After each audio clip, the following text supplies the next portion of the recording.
Solving equations. Why do we need to know how to solve equations?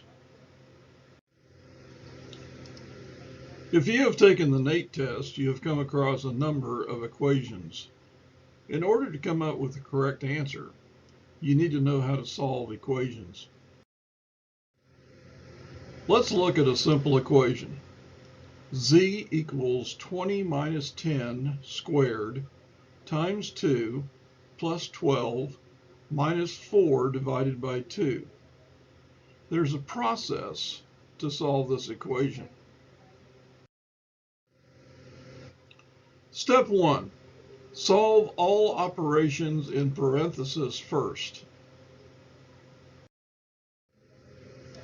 Step 2.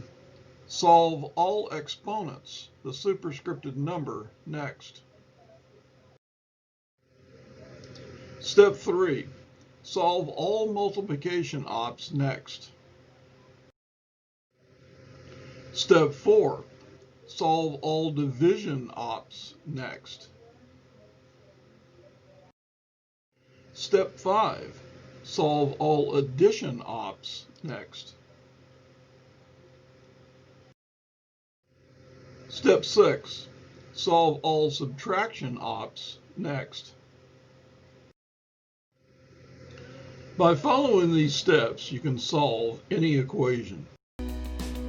Go to arefco.com for more videos, like, subscribe, and check back every week for new videos.